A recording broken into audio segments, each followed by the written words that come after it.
અને સ્વભાવની વસ્તુ એવી છે, સારો કે મોળો એ જન્મ જન્મમાં જાય. ભરતજીને બહુ મોટું જ્ઞાન થઈ ગયેલું. ભરતજીને ઋષભદેવ ભગવાનના દીકરા, પછી એને દેહ આવ્યો મૃગનો, પણ મૃગના શરીરમાં એને આત્મજ્ઞાન કે પરમાત્માનું જ્ઞાન ગયું નહીં.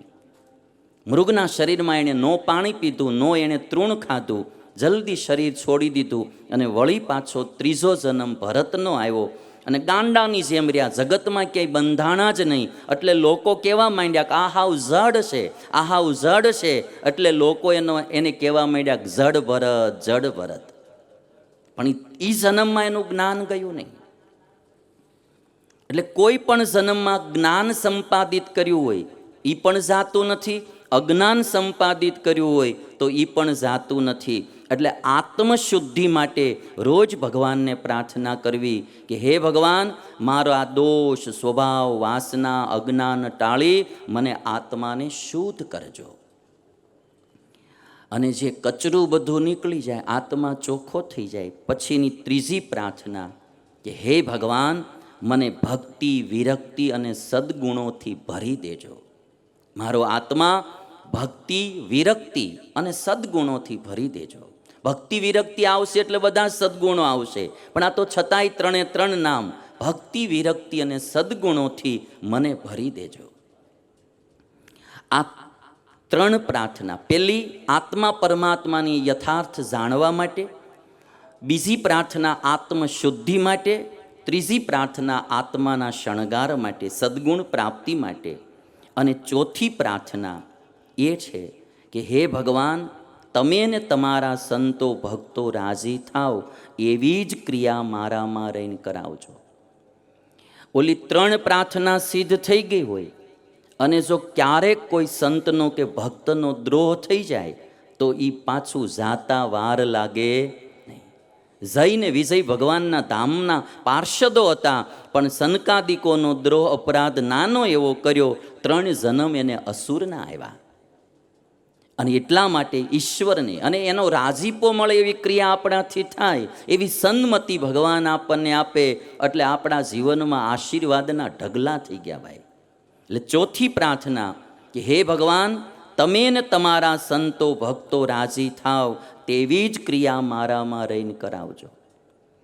મેં છે ને આ સાર્વજનિક પ્રાર્થના રાખી છે. જો ભાઈ, આમાં કોઈ સંપ્રદાયવાદ નથી, આમાં કોઈ જાતિવાદ નથી, એટલે સંબોધન ભગવાન જ રાખ્યું છે મેં.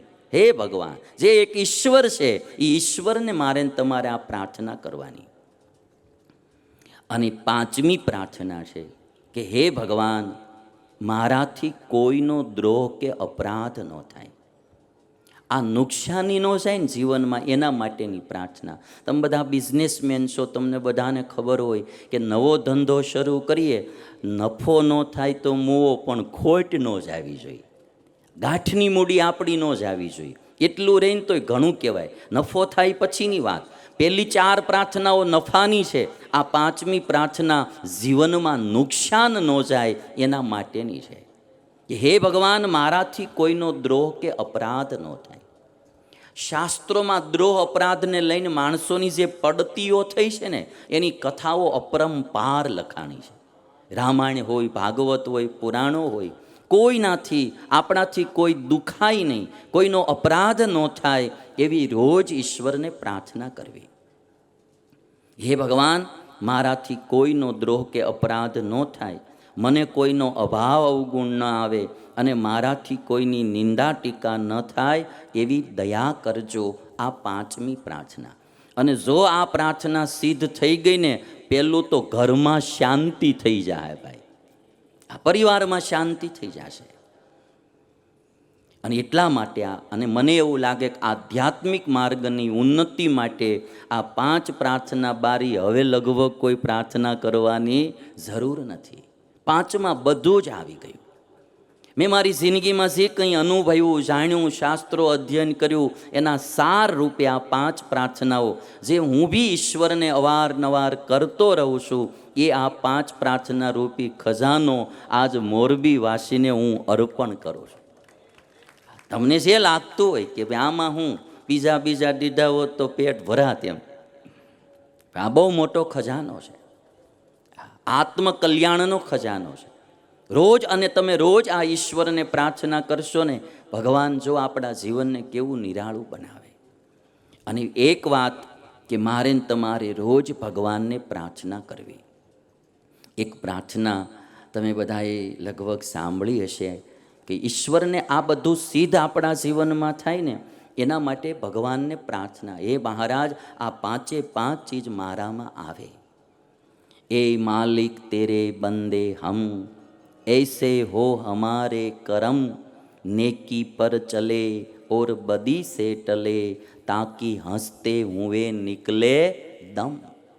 હે માલિક, અમે તારા બંદા એટલે અમે તારા સેવક છીએ. અમે નીતિ ઉપર હાલીએ, બદીઓથી, દુર્ગુણોથી, દોષોથી, સ્વભાવોથી, વાસનાઓથી, કુમાર્ગથી અમે દૂર રહીએ. એના માર્ગે અમારું પગલું ન ભરાય. અમે સન્માર્ગે ચાલીએ, જેથી કરી મરતી વખતે હસતા હસતા અમારા પ્રાણ નીકળે એવું અમારું જીવન બનાવજે. એ પહેલાં તમને એક વાત કરું, આપણા ઉપનિષદોમાં એક પ્રાર્થના ગવાતી આવી, તમે બી સાંભળી હશે. જો આ શતપથ બ્રાહ્મણની આ પ્રાર્થના છે ઉપનિષદની, તમે ઘણીવાર સાંભળી હોય. એમાં શું લખ્યું? અસતો માં સત ગમય, મને અસત્યમાંથી બારો કાઢી સત્ય તરફ લઈ જા. હે ભગવાન, ઉપનિષદોએ કેવી પ્રાર્થના કરી. આ શરીર અસત્ય છે, આત્મા સત્ય છે, મને શરીરમાંથી બારો કાઢી આત્મજ્ઞાન તરફ લઈ જા. માયામાંથી થયેલી દરેક ચીજ અસત્ય છે, ઈશ્વર તત્વ સત્ય છે, મને માયામાંથી પ્રીતિ તોડાવી પરમાત્મા તારામાં પ્રીતિ થાય એવું કરાવ.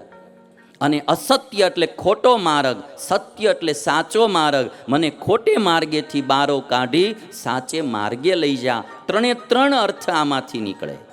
અસતો માં સદગમય, તમસો માં જ્યોતિર્ગમય. તમ એટલે અજ્ઞાન, અંધકાર.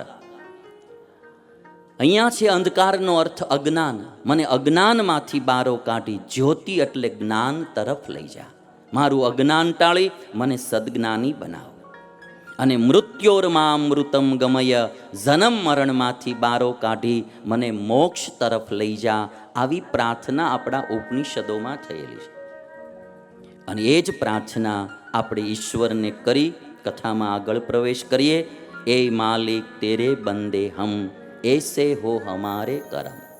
ये अंधेरा घना छा रहा, तेरा इंसान घबरा रहा, हो रहा बेखबर कुछ न आता नजर, सुख का सूरज डूबा जा रहा, है तेरी रोशनी में वो दम, जो अमावास को कर दे पूनम. हे ईश्वर, तारी रोशनीમાં એવો દમ છે કે અમાસને પણ પૂર્ણિમા બનાવી દે, અમારા અજ્ઞાન ટાળી અજવાળા કરી દે, જ્ઞાનની જ્યોત જગાડી દે. માટે હે ઈશ્વર, તું અમારી આ પ્રાર્થના સાંભળ. હું તમે બધા મહાત્મા ગાંધી રોજ પ્રાર્થના કરતા.